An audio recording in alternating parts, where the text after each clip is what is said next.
final session, Approaches to Nuclear Disarmament, Treaty on the Prohibition of the Nuclear Weapons, Creating an Environment for Nuclear Disarmament Joint Enterprise. My name is Lucas Coach. I'm the Director of the Office of International Justice and Peace at the United States Conference of Catholic Bishops, so I am the successor to many of the, some of the illustrious folks here, including Drew was one of my predecessors, as well as Jerry Powers. So I stand on very tall and broad shoulders, and it's very, very humbling. And so while we certainly continue to be grateful for the pastoral leadership the bishops have given us on this issue over the decades, we will certainly look forward to that continued leadership, while also remembering the priesthood of believers, and that part of our job at the conference is to steward the best minds and hearts on this issue to bring to bear for Christ's church. So as we're coming up on the end of this full day's reflection, the term beyond deterrence has particular significance for the U.S. bishops. 10 years ago, then Archbishop Edwin O'Brien, as a representative of the Bishops' Conference, delivered a major address at the 2009 Deterrence Symposium sponsored by the U.S. Central Strategic Command in Omaha. In a talk entitled Nuclear Weapons and Moral Questions, The Path to Zero, Archbishop O'Brien poignantly pointed to the need to move beyond nuclear deterrence. And he did this at a symposium dedicated to deterrence at the U.S. Strategic Command. Moving beyond deterrence is a staple in the bishops' advocacy efforts ever since. Today, we have explored the current status of nuclear disarmament efforts, the moral and pastoral implications of the Catholic Church's evolving position on deterrence and nuclear disarmament. And now we turn to the approaches on nuclear disarmament, the Treaty on the Prohibition of Nuclear Weapons. In a sense, this is where the rubber meets the road. In the same address in which he addressed the call to move beyond nuclear deterrence, Archbishop, now Cardinal O'Brien, said, "The moral end is clear, a world free of the nuclear threat of nuclear weapons. This goal should guide our efforts. Every nuclear weapons system and every nuclear weapons policy should be judged by the ultimate goal of protecting human life and dignity, and the related goal of ridding the world of these weapons in mutually verifiable ways." He went on, "It will not be easy. Nuclear weapons can be dismantled, but both the human knowledge and technical capability to build weapons cannot be undone. A world with zero nuclear weapons will need robust measures to monitor, enforce, and verify compliance. The path to zero will be long and treacherous, but humanity must walk this path with both care and courage in order to build a future free of nuclear threat." 10 years later, the nuclear powers seem to be walking in the opposite direction, as our conference and our speakers have well articulated. Deterrence strategies and massive investments in nuclear weapons belie the need to walk the path to zero. Rather than being a step towards disarmament, deterrence in current conditions is an impediment to it. To compound matters, the arms control situation between the two nuclear superpowers is deteriorating. The Trump administration, as we know, has withdrawn from the Immediate Range Nuclear Forces, INF Treaty, with the Russian Federation. And if the New START Treaty is not extended or replaced before it expires in February of next year, the U.S. and Russia will run the risk of having no legally binding, verifiable limits on each other's strategic nuclear arms arsenals for the first time since 1972. It was very interesting.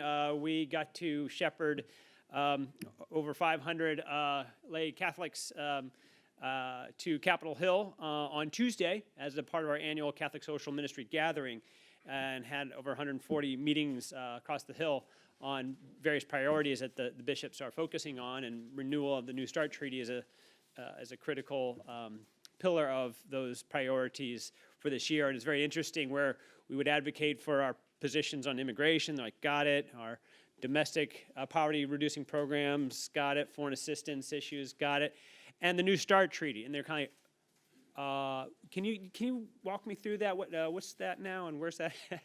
Truly, I mean, as we also have really captured, we need much more work to be done on that. For those who are really taking notes, it's H.R. 2529 in the House, and the Senate bill is 2394. Again, H.R. 2529, S. 2394, which basically would give the mind of the Congress urging the President to extend the New START treaty. Again, it doesn't require an act of Congress. It's urging the Congress to have the President do what he's already allowed and able to do. So given these and other developments, it seems impossible to move forward in many respects, except that it is not. A decade ago, in his speech to the Strategic Command, Bishop O'Brien went on, religious leaders, prominent officials, and other people of goodwill who support a nuclear weapons-free world are not naive about the task ahead. They know the path will be difficult and will require determined political leadership, strong public support, and the dedicated skills of many capable leaders and technical experts. Difficult is not impossible. And certainly as committed Catholics, beseeching our risen Lord, empowered by the Holy Spirit, seeking the generous intercession of Our Lady, all things are possible. And that is where we must begin, I submit. This is where the panel comes today. Our panelists will reflect on approaches to nuclear disarmament that help make it possible. I'm sure they will help point the paths forward. One example is that as the nuclear powers walk in a dangerous misdirection, many of the rest of the world's nations are walking in the direction of nuclear abolition. To date, 80 nations have signed the Treaty on the Prohibition of Nuclear Weapons, and 35 nations have ratified it. Once 50 countries have ratified or acceded to it, it will enter into force.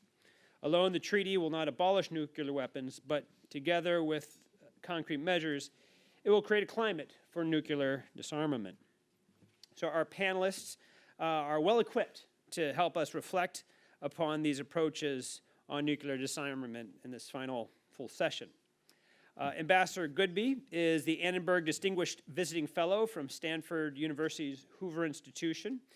During his time in the United States Foreign Service, Ambassador Goodby was appointed ambassador to Finland and worked on nuclear issues, including the creation of the International Atomic Energy Agency and cooperative threat reduction.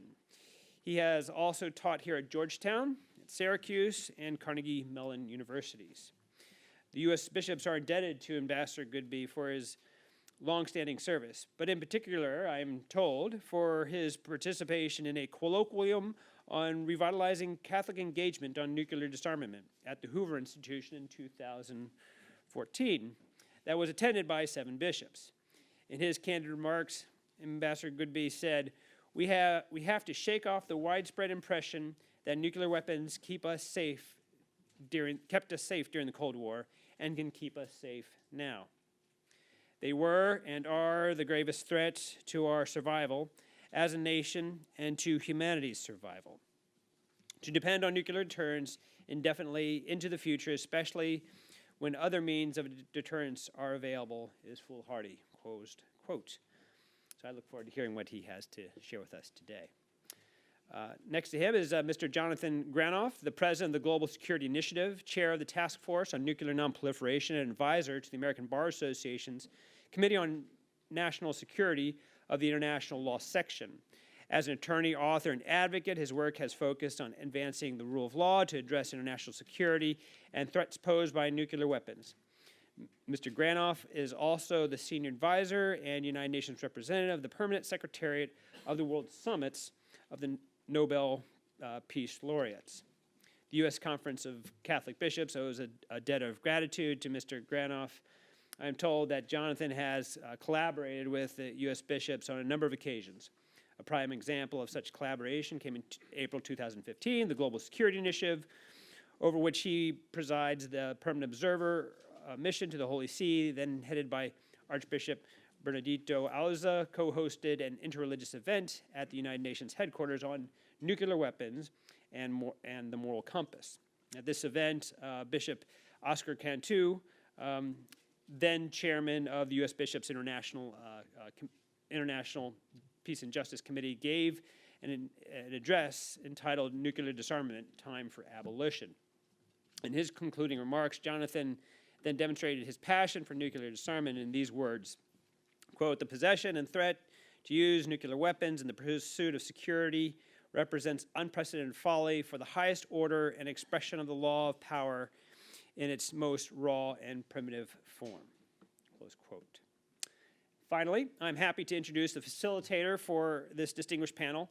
Ambassador Bonnie Jenkins is the founder and president of the Women of Color Advancing Peace, Security, and Conflict Transformation, or WCAPS, WCAPS.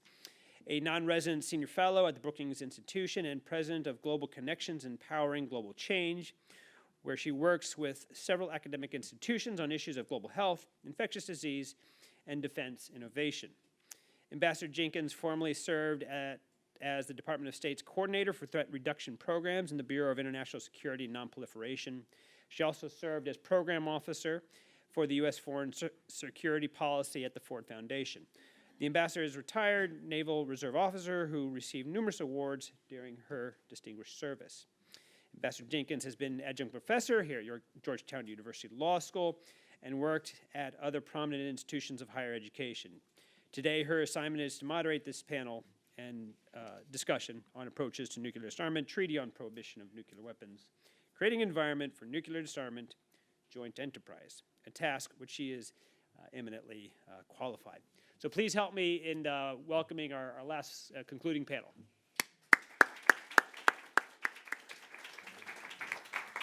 Thank you. Hello, I guess good.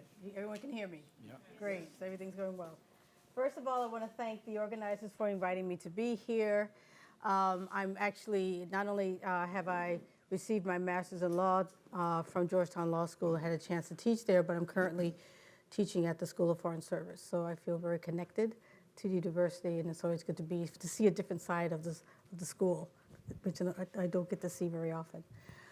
It's really great to be here also because I am with two colleagues who I've known for a long time and have ultimate respect for a lot of fun exchanges, serious conversations throughout the years. And so it's always an honor to be sharing the table with colleagues and lots of memories of fun times. So we're going to start with Ambassador Goodby to say a few words, and then we will move on to Jonathan Granoff to say a few words, and then have a little exchange here, and then we are going to open it up to all of you so that you can also chime in with some of your thoughts and questions for our panelists. Take your full 45 minutes second. Okay. I think. Right. Okay. Thank you. Yes. Okay. Would you like to start? We have the nonpartisan security group, but nobody on the Hill is interested. Well, good evening, I think I can say to everyone, having been here all day. I'm going to pick up where the last panel left off because I thought it was a very exciting environment they created. Basically, they said people are thirsting to do something about this problem we are facing. We don't know how to do it. What should we do? And they talked about young people, women, others getting involved. And I think this is a duty we all have. So let me begin by talking about that. What I have been doing in recent months at the Hoover Institution is to help organize a panel discussion which will take place on March 23 at 6:30 p.m. in San Francisco. That's 9:30 p.m. here in Washington.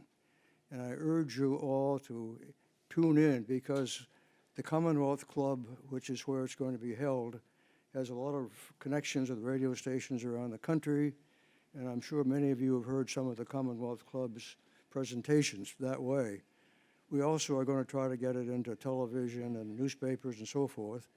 In other words, we're going to try to make this a fairly big public affairs event.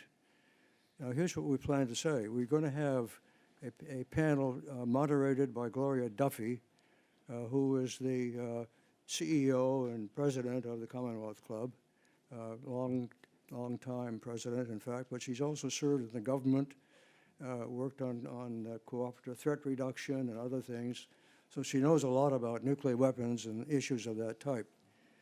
George Shultz, who was Ronald Reagan's Secretary of State when a lot of these treaties were negotiated, including INF, will be a speaker. Bill Perry, who was a Secretary of Defense with President Clinton, is going to speak, I hope, on technology and what's been happening in that area. We're going to have the former governor of California, Jerry Brown, speaking. He's getting very active in this field now and very much a supporter of radical reductions in nuclear weapons. We're going to have the former negotiator, the negotiator of the New START Treaty, Rose Gottemoeller, who recently has been the Deputy Secretary General of NATO and is now at the Hoover Institution.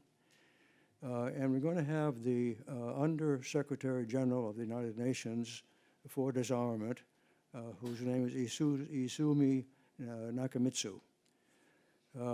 What I hope is going to come out of this, and this is where you come in, is a program of action that we hope to get out into the public, and we hope that something will happen because of it. And if it does, it's because of you. And if nothing happens, it's our fault because we didn't make the message clear enough. We're going to tell the world, if we can, how dangerous the present situation really is, how we are perhaps as close to war as we've ever been, and I mean by that a nuclear war. And I think we need to get that message out because it's, as we've heard all day, basically not many people talk about this anymore. It's kind of disappeared from the public agenda. So we want to get it out. We want to get it out in time for this Non-Proliferation Treaty Review meeting, which begins in April. We also have in mind, obviously, that this is a presidential election year, and we notice that there has been hardly any discussion among the Democratic candidates about nuclear weapons and what ought to be done about them. So we'd like to get the message out to them as well, and we hope that out of what we do in San Francisco and around the world, we're hoping to get the message out that way, will come some kind of activism from people like you, and in fact, specifically you. So let me tell you what we have in mind doing. I hope that out of this will come an appeal for President Trump and President Putin to meet for the purpose of extending the life of the New START Treaty. Now, that may sound kind of odd in terms of the relationships that we have now between ourselves and Russia, but we have to make a start. And one reason I think it's a feasible thing to do is that I think they both would like to have a meeting with each other.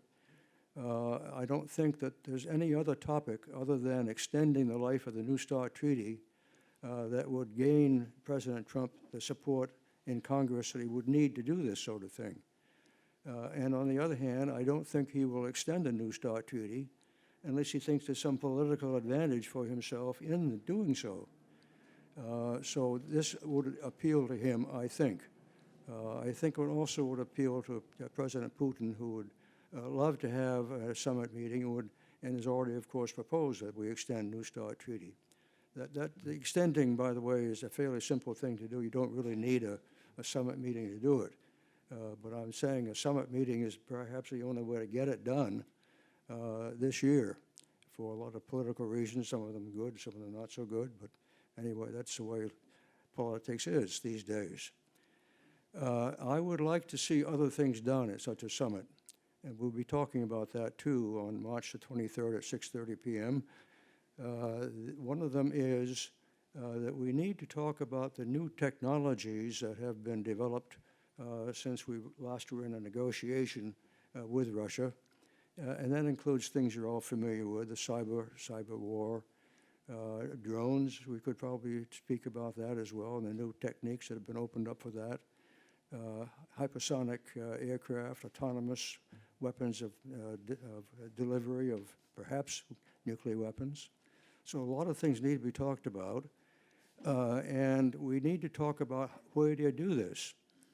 Now, the group that I've been working with, somebody called it the Gang of Four, other people call it the Four Horsemen of the Apocalypse, it was called today, and they've been talking about these things for quite a long time, and one of the things they've advanced is something they call the joint enterprise. And what they meant is you really can't continue arms control, disarmament negotiations limited just to Russia and the United States. You have to broaden the base for that. And we think you have to broaden it beyond the P5, beyond the permanent nations. We think that you need to involve other countries that are not nuclear weapon states, like Japan and Germany, Sweden probably, countries that have given up nuclear weapons like South Africa, probably Argentina, Brazil, countries like that. We think there's something on the order of the nuclear security summits, which I think you probably all know about. We discussed it earlier today, held during the Obama administration. Those nuclear security summits held, accommodated about 30 to 40 or sometimes 50 heads of government. This is not a minor league stuff. And they pronounced themselves on various subjects and resulted in some fairly important things happening. But it was all limited to civil nuclear materials, uranium, plutonium not made up in the weapons. What we're talking about is getting a group like that, a joint enterprise, to move into the area of negotiating on a multilateral basis, nuclear reductions, nuclear ceilings, and things of that type, to carry on the work that has been started by the United States and Russia. So whether we're a party to that or not, I'm not quite sure, but something like that has to be done. Now, it happens that we would, in that case, be building on a proposal that has been already made by the Department of State called CEND, C-E-N-D, which stands for Creating the Environment for Nuclear Disarmament. That phrase actually comes from a United Nations Security Council resolution presided over by Barack Obama. Also is more or less the title of a chapter in a book called The War That Must Never Be Fought, edited by George Shultz and myself. And what they did, they've actually set up 3 working groups chaired by co-chairmen from around the world. One of them has the United States in it. And that has been working during the summer months. They had a meeting in July to kick it off. They had another meeting at Wilton Park in England in November, and they set up 3 working groups which are addressing issues that have to do with ways of creating the conditions for nuclear disarmament. And actually, they're fairly reasonable kinds of questions to be asking. But at some point, you have to stop talking and you have to start doing. And one of the things I hope we could do from this meeting on March the 23rd at 6:30 p.m. Is that we can get the countries involved, or the parties involved in the case of our meeting in San Francisco, to agree this is something that ought to be done. Now, the reason for getting this thing out is that we need to get the countries involved, but also people involved. So I am told that I'm nearing the end of my time here, I guess, so I better stop. But let me just appeal to all of you to pay attention to what comes out of that, because I think it's going to be, it could be a ground-changing thing. It could get us into a place where the election begins to focus more on nuclear weapons than it ever has, and it could also be a way of getting some fairly important things done internationally. So I'll stop there. I'll be glad to answer any questions you have if you are intrigued by this subject. Thank you.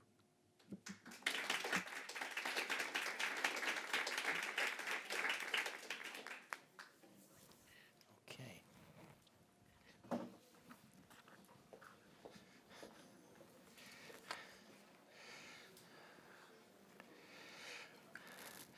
This is an audience in which I really can say, my dear brothers and sisters. First, there's a lot of people in the audience who are not going to get to speak, and I just think they need to be recognized. For example, Pierce Corden over here did an enormous amount of work in the Arms Control Disarmament Agency with the arms control treaties that we have, and he was on the Holy See's delegation that helped bring about the treaty prohibiting nuclear weapons. And next to him is Ambassador If, another distinguished diplomat who's helped make the world so much safer. And I would be most remiss in neglecting pointing out my real brother, Rick Boardman, who I've never publicly thanked for his witness during the Vietnam War, where his conscience led him to spend several years in jail because he was not going to go to Vietnam and kill people. And it's really, it made me think about, you can't measure the power of witness and the power of virtue. And that goes right to the gospel, right to Jesus. You can't measure success by the metrics of the world when you're dealing with issues of conscience and issues of this profundity. And I think that's part of what Pope Francis' call is for us to get an entirely different set of metrics to look at nuclear weapons. Not just the humanitarian consequences, but the spiritual consequences, the denial of our humanity. I mean, do we need ethics to tell us we need an 11th commandment that says, thou shalt not kill everyone? Right? Do we need to unpack the golden rule and deny and challenge the idea these weapons are good for us but not good for you? I mean, we already have the ethical foundations right there. What we don't have is the political traction to bring this to the forefront. How did we get here? Well, we've been here before. In the 17th century, technique overruled purpose. There was the 30 Years' War that led to the creation of the modern state. And what was the technique debate? It was whose narrative of the best way to express the love of the gospel was better. And Protestants and Catholics continued to slaughter each other because their technique, their rites, rituals, practices, and doctrines overruled the purpose of the technique, which was to manifest the love of God amongst human beings. And we created the nation states in Westphalia for that purpose. And nuclear weapons are precisely the same phenomena, where the technique of pursuing security has overridden the goal of obtaining security. So the more you perfect the weapon, the less security you obtain. And we're trapped in this wrongful definition of what is the metric of success. We're told, oh, well, that a morally coherent approach is not practical. Well, I would say, yeah, if you have a morally coherent policy that's not practical, it's not very good. But if you have a policy that's alleged to be practical but not morally coherent, you end up with improved means to unimproved ends. And that's what we have, because we have not infused the debate with the moral dimension. And that's why the Pope's admonition, the Pope's call, is so terribly important. The only lacking thing in the analysis for me is, Laudato Si and his statements on nuclear, the failure of nuclear deterrence are luminous in their clarity. There's just one issue, which is taking innocent young men and women, 19, 20-year-old kids, and indoctrinating them with the alleged virtue of being willing to kill hundreds of millions of innocent people. What does that do to the souls of those young men and women? That they are so distorted in their values, and that they are ready in good conscience to commit such horrific, immoral conduct. Imagine imagine just parsing that out, that you have to convince them to do this in good conscience. Oh, and by the way, your presentation on conscience, I thought, was just so fabulous. And so April 6th this year at the United Nations is International Day of Conscience. And I hope the Holy Nuncio, that the Holy See's mission at the UN participates robustly and brings the Holy Father's points on our responsibility to the natural world and our responsibility to get rid of nuclear weapons as expressions of global conscience, as expressions. Because, I mean, it's the only voice that could legitimately do that. And I hope that it's done. Well, where are we today? Well, you know, historically, nuclear weapons have been justified based on the doctrine of strategic stability. It's not very measurable, and that's the international justification. But the same people that are justifying it internationally as strategic stability domestically argue we need to pursue military advantage. So, wait a minute. Strategic stability, military advantage. It appears to me that these are two contradictory pursuits. But it gets even worse today. The Joint Chiefs of Staff of the U.S. military, in its joint publication 3-72 of June 11th, 2019, on nuclear operations, and I'll just quote it for you, integration of nuclear weapons into a theater of operations requires the consideration of multiple variables. Using nuclear weapons could create conditions for decisive results and the restoration of strategic stability. Specifically, the use of a nuclear weapon will fundamentally change the scope of a battle and create conditions that affect how commanders will prevail in conflict. Now, that is a long way from what I hope comes out of the conference that Ambassador Goodby is involved in, a long way from the joint statement of Mikhail Gorbachev and President Ronald Reagan. A nuclear war can never be won and therefore must never be fought. This is a long way from the pursuit of strategic stability. This is a long way from reasonable behavior. And the worst part of it is it justifies this attitude of other countries that will certainly be threatening the United States. That's why Pope Francis' message is so important, because it sets a clarity of purpose, and all of these nonsensical policies are illuminated by the clarity of moral compass. He said in Nagasaki, "Our world is marked by a perverse dichotomy that tries to defend and ensure stability and peace through a false sense of security sustained by a mentality of fear and mistrust, one that ends up poisoning relationships between peoples and obstructing any form of dialogue." The cost of nuclear weapons is not just the money and the theft from the poor, it is the poisoning of human relationships. It is not just the willingness to inflict impossibly destructive humanitarian suffering on massive numbers of people, but in the present, the very threat to use them poisons relationships, and it poisons the spirit. Promises have been made in the Nuclear Non-Proliferation Treaty to fulfill Article 6. 13 practical steps in 2000, which included an unequivocal undertaking to obtain the elimination of nuclear weapons that the nuclear weapon states adopted. Rational steps that lead us down the ladder to a level of safety. A test ban treaty, a fissile material cutoff treaty, strengthening verification, lowering the operational status of the weapons. We've walked away from those. And in the frustration of the failure to live up to the NPT, in 2017, 122 countries came together at the UN and adopted the Treaty on the Prohibition of Nuclear Weapons. The preamble of the treaty is most instructive because it talks in terms of human consequences, the horrific destructive capacity, and the intrinsically indiscriminate effect of the weapons.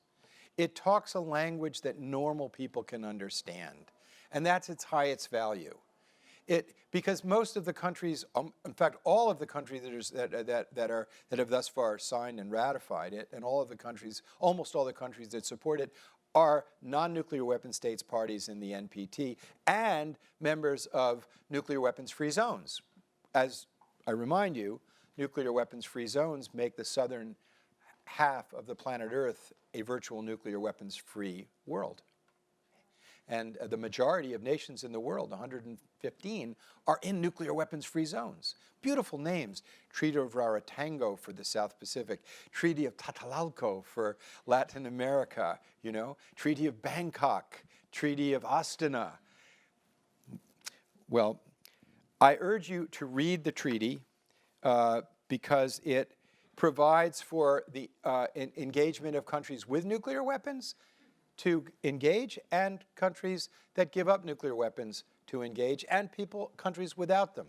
And it has an opening for the protocols that would address its shortcomings. It doesn't have verification. It doesn't have enforcement mechanisms. But those shortcomings could be addressed if the kind of joint enterprise was taken seriously. If the kind of enterprise that Ambassador Goodby has set forth, the nuclear weapon states could come together and say, this is how the verification system that we need, this is the enforcement system that we need, and we'll do it in protocols with in a time-bound framework. The structure is there to do it. The problem is we haven't created the political will. So I'm in a really interesting prayer group with Ambassador Goodby. I urge you to go to thenuclearprayer.com, and you'll see Ambassador Goodby, Ambassador Thomas Graham, Secretary Perry, and Secretary Schultz and I asking for help from the higher power. Because that's something that we haven't done. We haven't changed the framework of the debate from what's right and wrong, from what's sin and salvation. And that's what our job is, and that's what we're called to do. I'm running out of time. There's just so much I want to share, but I want to just share this one simple idea. We need to build coalitions. Martin Luther King's genius in organizing was he went from the particular of lunch counters to buses to the community to poor people to social justice itself to war to nuclear weapons and then to the big tent of those who have love. And he continued to invite more people to the party. What we have now is the constrictions of identity politics, which divide us. What we have now is our adversaries take the issue of abortion and build coalitions of people who want more money for prisons, less money for schools, more money for military, less money for health care. There's no natural coalition there, but they've done that. We have a natural coalition. People who care about the abolition of nuclear weapons have a natural coalition with people who care about the living systems upon which civilization depends, the climate, the rainforest, the topsoil, the water table. We have a natural coalition actually with people who are against hurting fetuses because we're for pro-life after birth. That life is one, and you have to protect it in all dimensions. We have a natural affinity, but we haven't built those coalitions. So I would urge that we have another conference on the themes of protecting our common future, climate, development, human rights, and nuclear weapons, and bring the students who care already about human rights, who care already about the climate. But it's not a conference on this one, but it's a conference specifically on strategies of working together. I think that would be really great.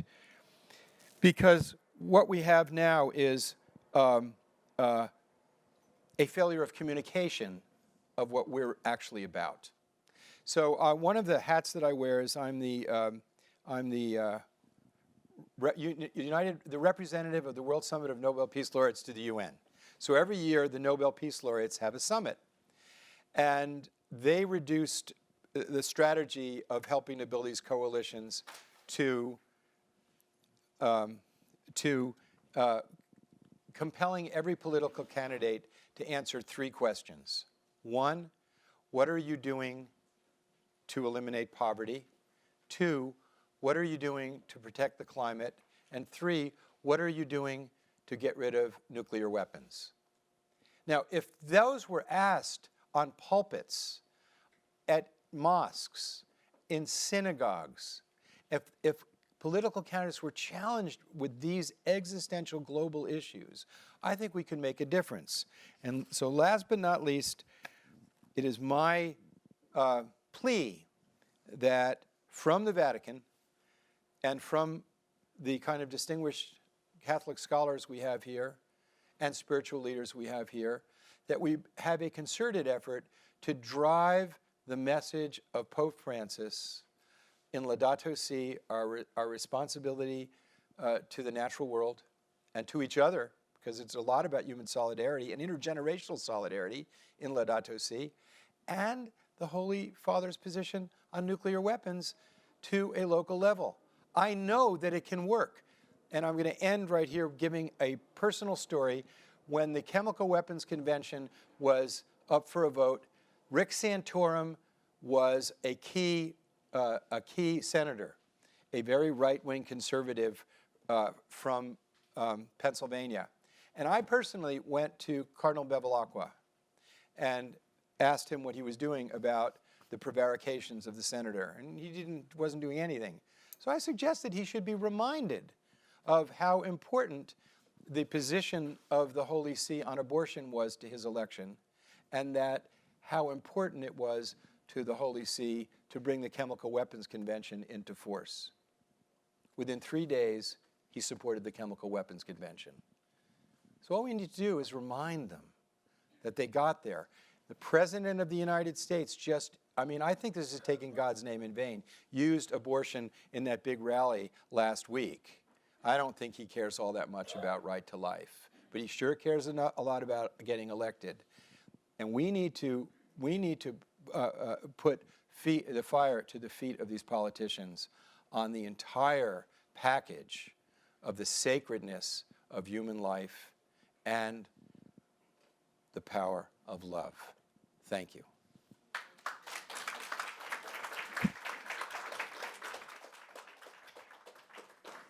Okay, so we have about a half hour, so I'm only going to ask one question for each of the panelists, and then we're going to turn it over to the audience.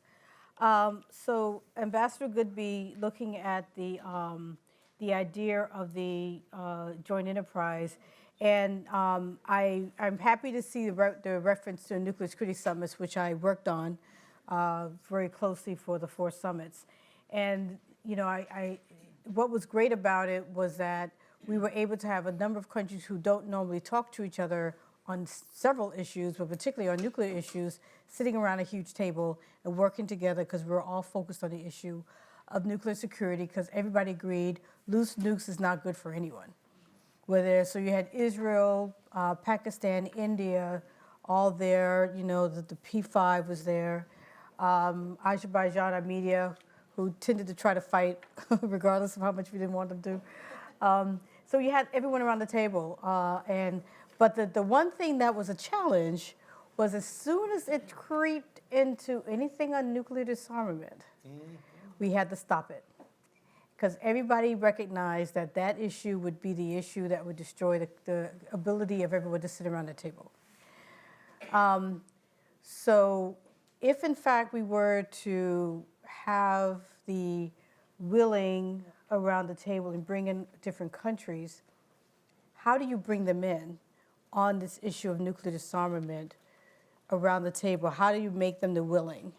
Particularly since, as we've seen with the Treaty on Disarmament, some of the ones you need there, who you need to be the willing, don't want to be there.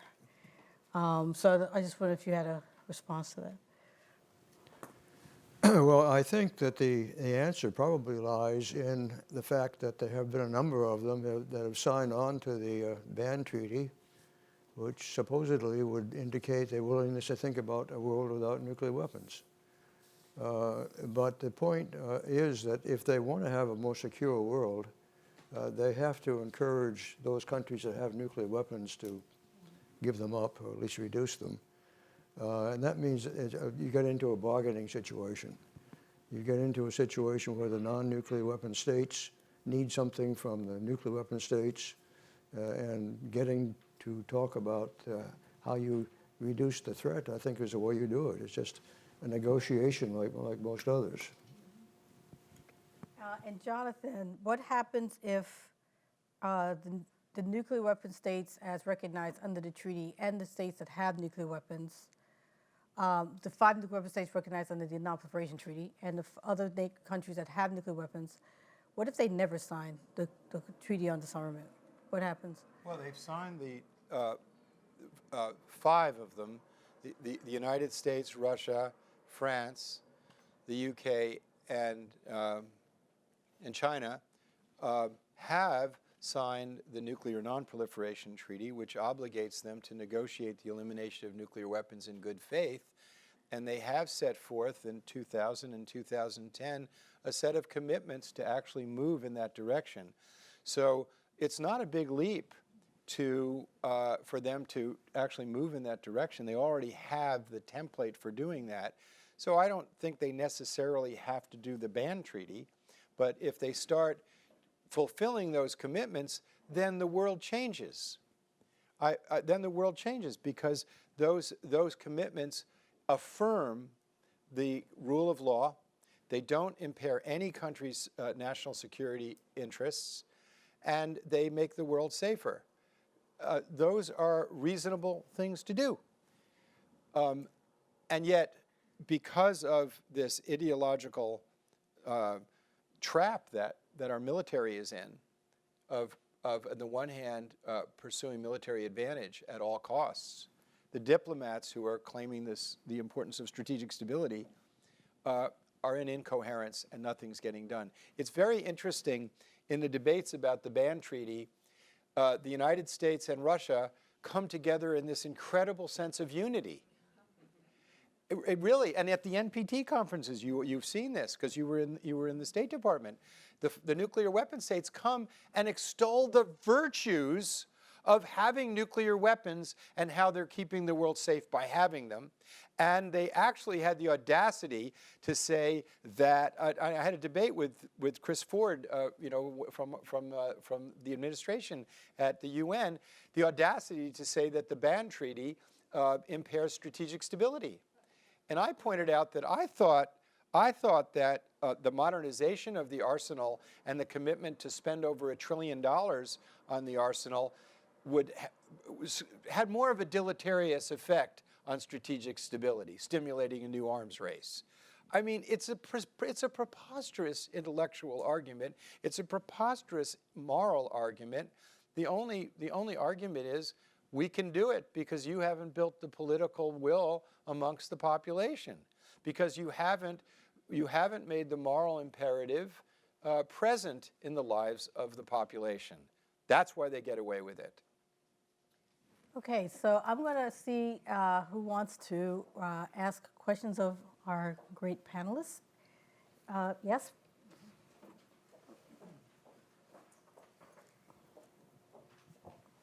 Please remind everyone who you are. Thank you. Yes, yeah. I'm Edward Ift, formerly State Department, formerly professor in the School of Foreign Service here at Georgetown, now at Stanford with Ambassador Goodby. I have a lot of conversations about these issues with colleagues in the Pentagon and with scientists that work in the national labs. And they throw at me, rather forcefully sometimes, an argument which goes as follows. You support abolition and the ban treaty. That does not give you a monopoly on morality. And I'm going to be out at Livermore next month. I think I'm going to get more of that argument there. I think in the spirit of Christian humility, I have to recognize that they have a valid point. And their point, put in the most positive way, is the following: that the US and Russia could and should have much deeper reductions. They could do that without changing their policies. They could do that without making much of any change to the verification regime. But if you're talking about going to zero, eliminating all nuclear weapons everywhere, that's a completely different situation. If you try to do that in a way that's not verifiable, and not agreed among everyone, you may actually increase the risk that nuclear weapons would be used, which would be a moral catastrophe of the highest order, of course. So I think that is a valid point. What does that mean? It means that we need to identify what are the conditions under which we can go to zero, and how do we go about creating them. The point is that those conditions do not exist today. The Four Horsemen made that point. The so-called Congressional Commission, the Perry-Schlesinger Commission, made the same point. So groups like ours, which are committed to going to zero, need to put more energy into identifying what are the conditions, technical and political, and set about trying to create them. That is a major goal of the joint enterprise described by Ambassador Goodby. It's also, I think, a goal of the State Department's SAND initiative, which you've already heard about. So that's my message, that it's not enough to just advocate to go to zero. We must also create the conditions which make it possible to do that safely.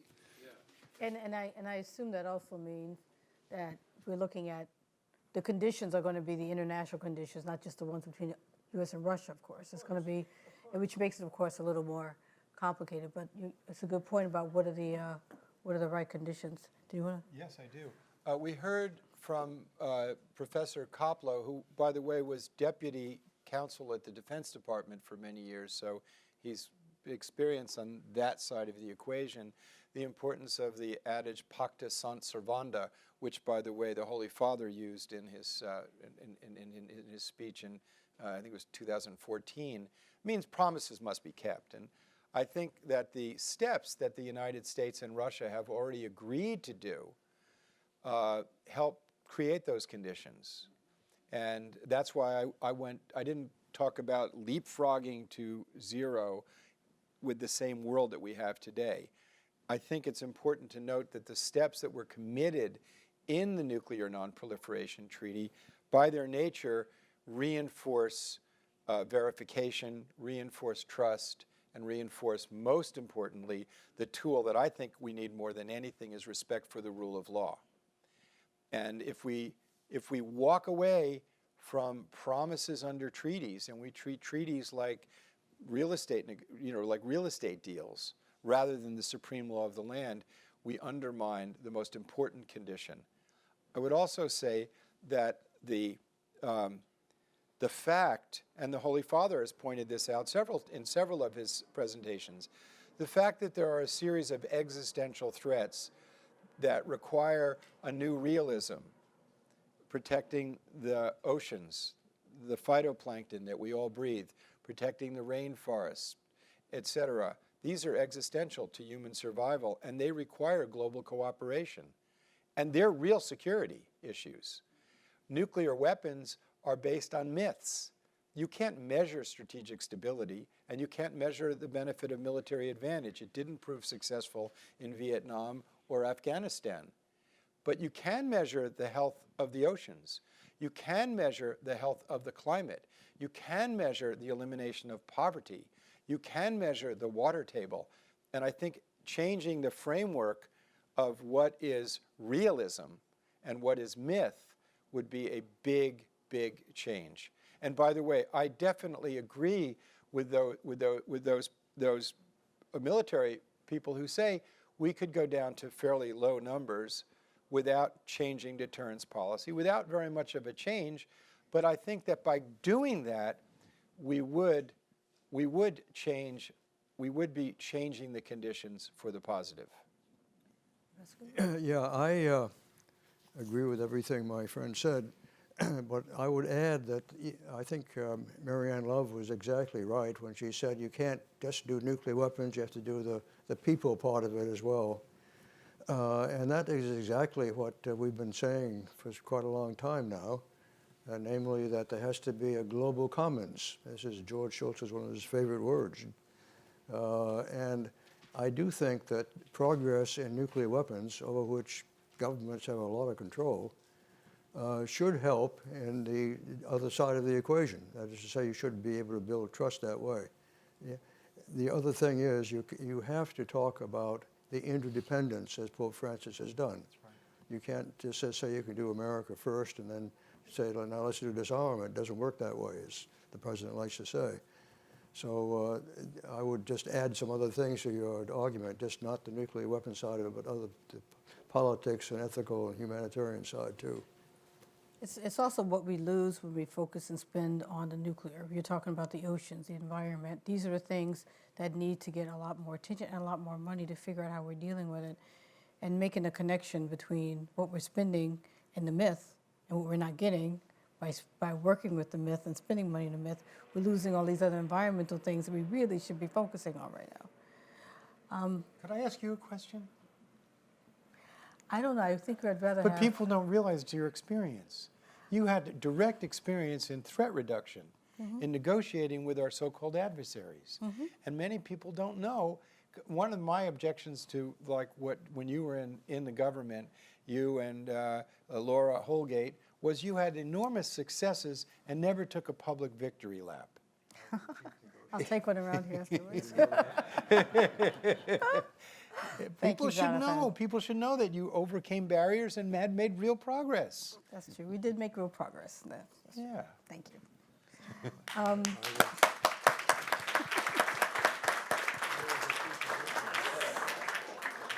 Let's put my glasses on. Was it? Yes, right there. Diane Perlman, Transcend International and School for Conflict Analysis and Resolution at George Mason. Anyway, for creating conditions for nuclear disarmament, a lot of that involves conflict analysis, conflict transformation, negotiation, mediation, and there are bodies of knowledge in social sciences and conflict analysis that I have almost never seen applied. I'm trying to do that. My motto is, if you need brain surgery, you don't go to a podiatrist. And a lot of our policies are very superficial, coercive, two-dimensional, dealing with the symptom and not the cause and the dynamics. So question about that. One is, do you know what CEND is? I mean, I asked Chris Ford also, if people could go to this, and they said, no, it's just the countries. I know they had a meeting, I think, last summer. I don't know what happened. I don't know what they're doing. I don't know what methods they're applying to, reducing tension, dealing with the underlying relationships. And also, I was with Jonathan at the Nuclear Weapon-Free Zone in the Middle East conference. We didn't get to, Jonathan knows more depths about it than I do. I only got to observe a little bit, but it seemed very promising, like a really good initiative. Some people felt that it was good that Israel and U.S. were not there, at least in the early stages, because then the parties were really dealing with their own, were able to deal more productively with their own internal conflicts, also with Iran and the Arab states. So does anyone know what CND is doing relating to actually creating an environment for nuclear disarmament? And do you think that the Middle East conference also contributes to creating an environment for nuclear disarmament?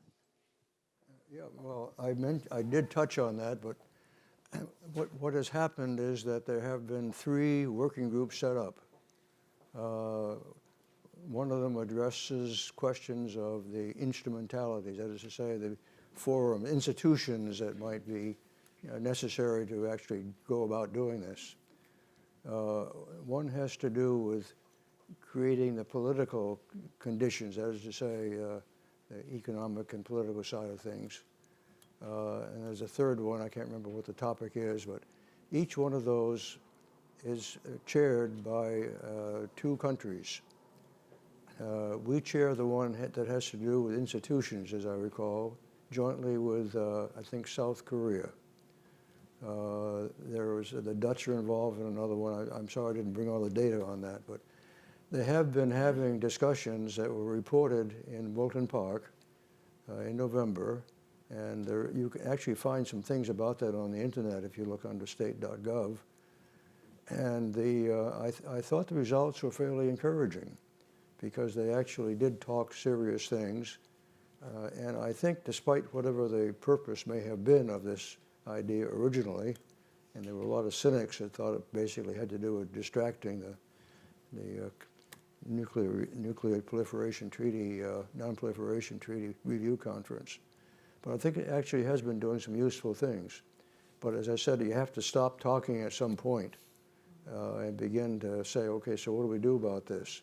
And that's the other thing I'd like to see done, either at the summit meeting that I talked about or in a separate meeting that could be organized at the summit meeting. There are 42 countries, including all of the P5. Yeah, 42 countries included, right.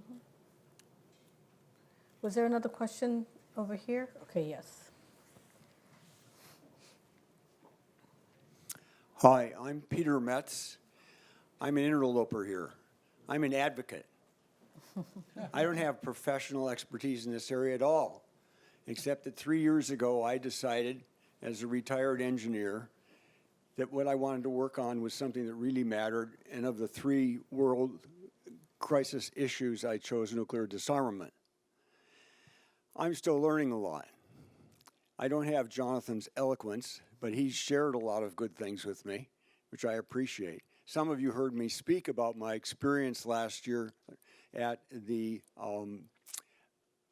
Nobel Peace Laureate Summit in Mexico, where I just had the inspiration of hearing Willem de Klerk declare what I think is just absolutely important, and some of you have talked about it.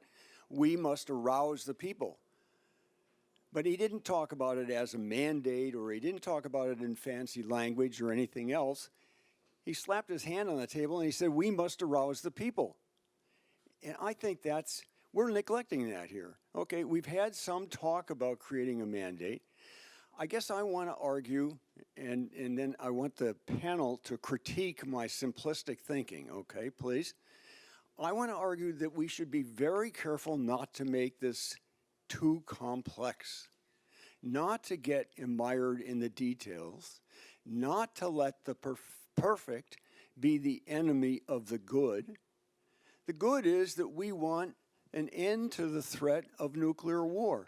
We want an end to the possibility of creating not nuclear winter. What a euphemism. It's nuclear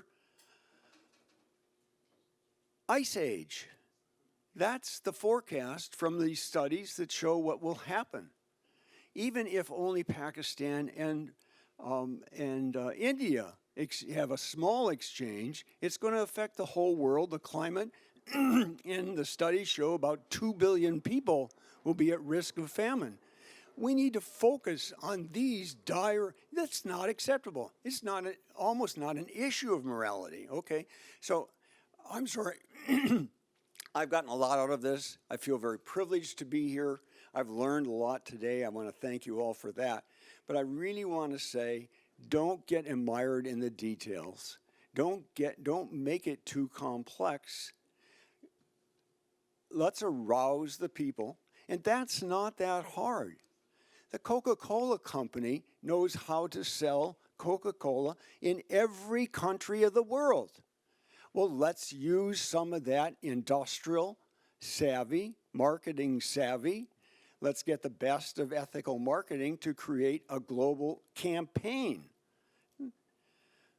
that will then demand and support, and will demand our leaders do something, and will support our conscientious leaders who right now are afraid to do anything because they fear being unelected. Okay, simplistic thinking, panel, please critique me. A nuclear war can never be won and therefore must never be fought. I was talking with Ambassador Goodby. I'm in an initiative. We want to raise some money and take a big New York Times ad that says that and get that be a principle. You know, that we have these weapons, we can't use them, and let's look at it in that framework. I couldn't agree more strongly. I think but sometimes you have to look a little bit in the details. I'm a lawyer, and I know words do mean something. So there's an initiative that I think is a no-brainer. Georgetown University has a responsible investment policy, and part of it is in the same paragraph that they abhor abortions, they talk about to not have an affront to human dignity.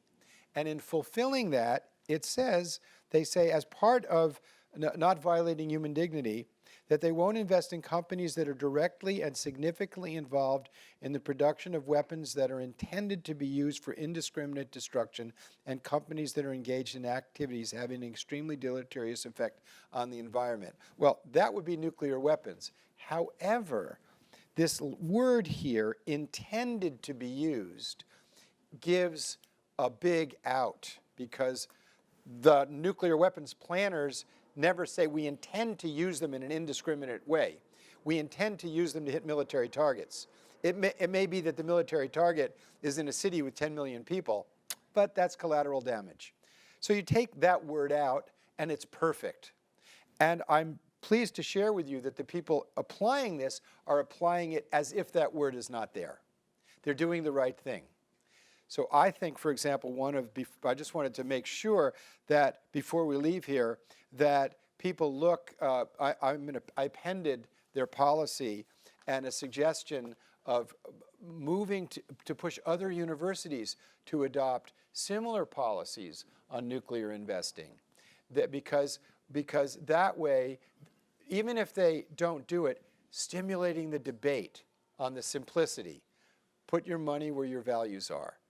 The simplicity. I totally agree. And you can reduce it to simple choices.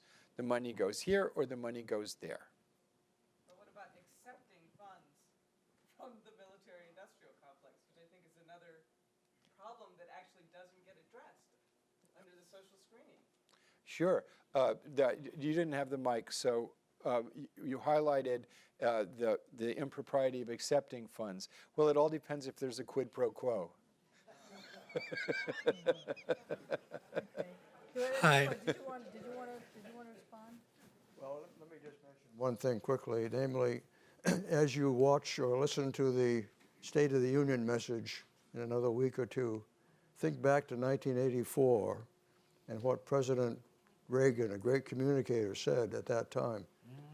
He said, he was really talking to the Russian people, he said that. And he said, a nuclear war cannot be won, it must never be fought. And he said, the only real purpose of having nuclear weapons probably is to deter the use by one of us against the other. But therefore, he said, wouldn't we be better off not to have any of these weapons? Very simple. That's the kind of story you need to tell. Yeah. Okay, one more question. Hi, my name is Jonathan Kay. I'm a student here. In 2020, there are just so many issues that feel like they require our attention, and they're imminent and they require our attention now. Mm-hmm. How do you convince people that this is one of those issues?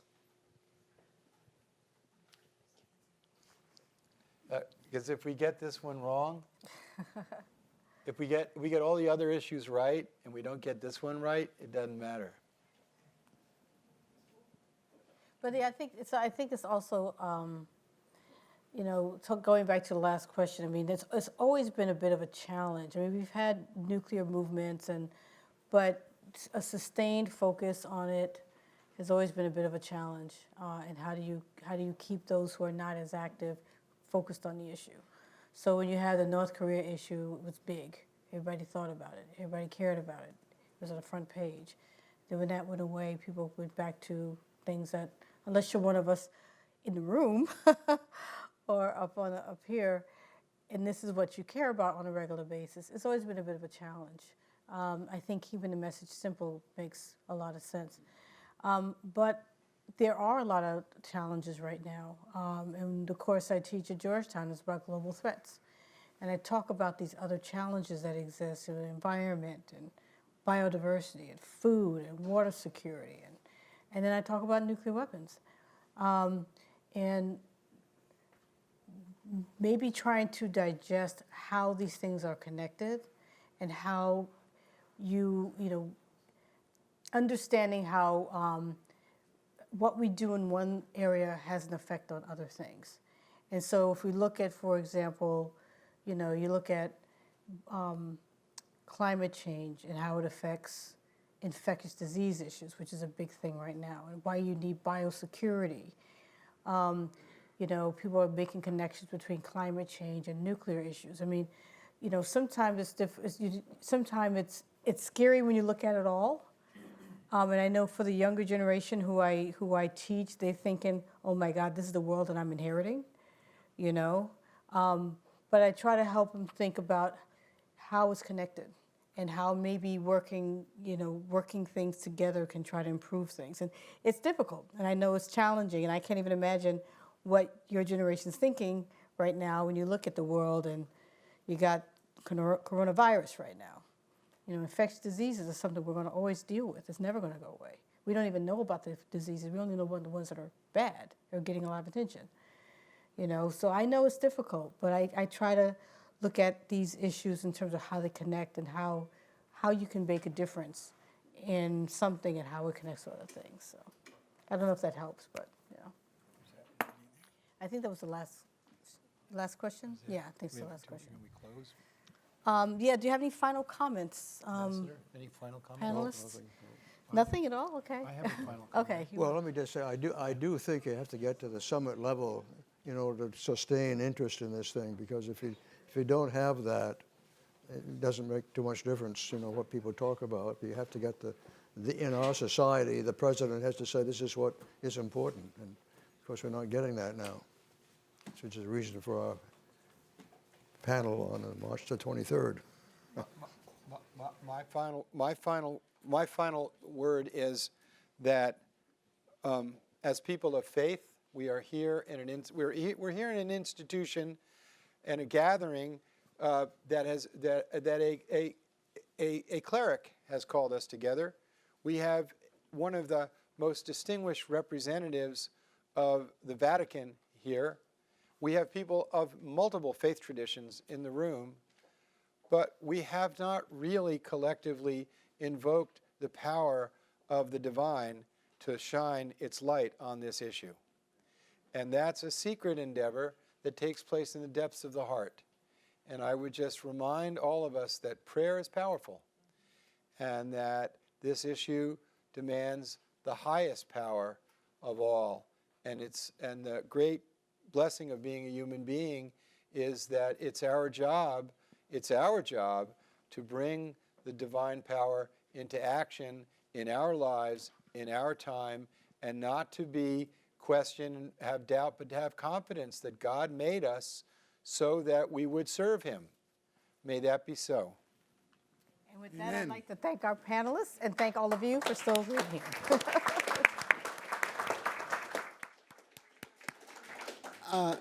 Just couple more minutes, beg your indulgence. I've asked Professor Courtwright to just give us a couple of takeaways. Knowing that he's an organizer, I know he'll be brief, but I'll have some quick takeaways from today to give us.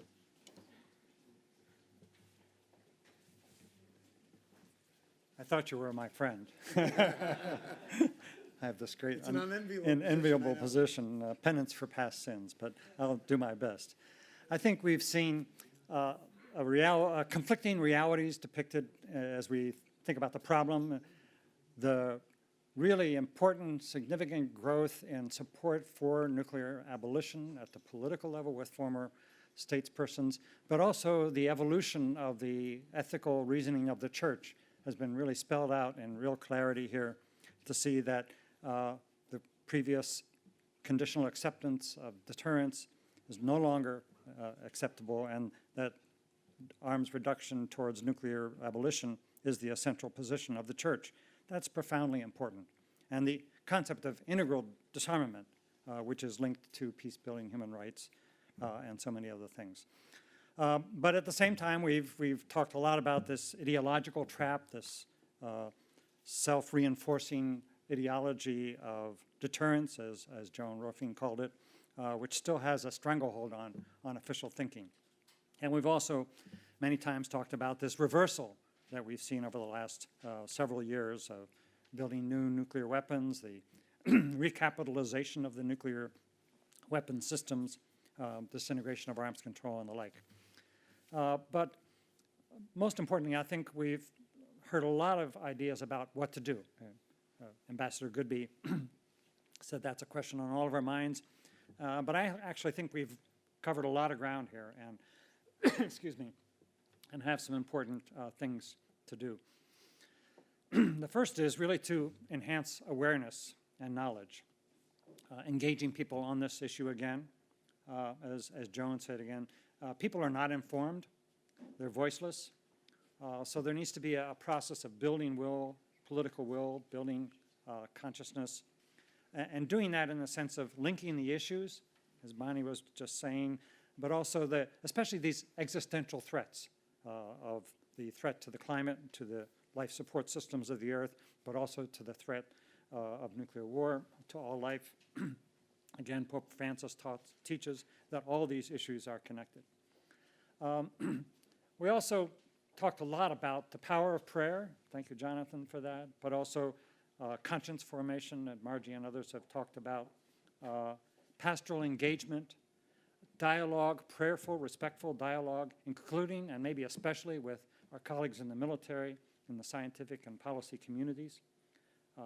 And sharing sacrifice, sacramental works of mercy. These are really beautiful and wonderful things that we can do that are core to our faith and to our practice that can help us in this broad building of awareness. But also a really clear policy agenda, I think, arises. A lot of focus on renewing the New START treaty. There's the Friends of New START group that's formed among the arms control groups. So all of us have a real sense of direction here. This is something that's going to be important, and we can weigh in multiple ways.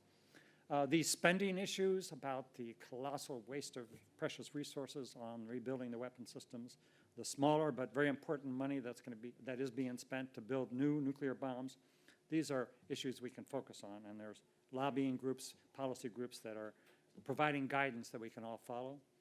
I think the NPT review conference, the 75th anniversaries that are coming up, the initiative that Ambassador Goodby talked about, March 23rd, a lot of things are happening, actually, and that, I think, will help to build the awareness that we need. Fundamentally, it's also about practical peace building. Marianne and others really reminded us of this, just peace practices, non-military, non-violent tools for resolving the underlying conflicts that exist in the world. This is really creating those conditions, if you will. And that's a long-term work, we know. But I think we can also say that if we start to negotiate with the Russians and others, first to hold on to New START, and maybe begin with some further reductions. It's an iterative process, and by going through that dialogue and cooperation, conditions begin to change. We saw this very clearly at the end of the Cold War. None of us could have imagined that things would so rapidly change, but that arms process, the Reagan-Gorbachev interaction, made things happen that we never could have imagined. So this whole process of creating conditions through diplomacy, through peacemaking, through nonviolent options is key. And I'll just finish with, I love Joan's comment last night. She wants us to help change the culture, and our mission is to create a Catholic disarmament service. We have Catholic relief services. So I think we're all part of that, and the work that we discussed today will help to bring that about. So thank you. Thank you, David. You're a good listener. Okay.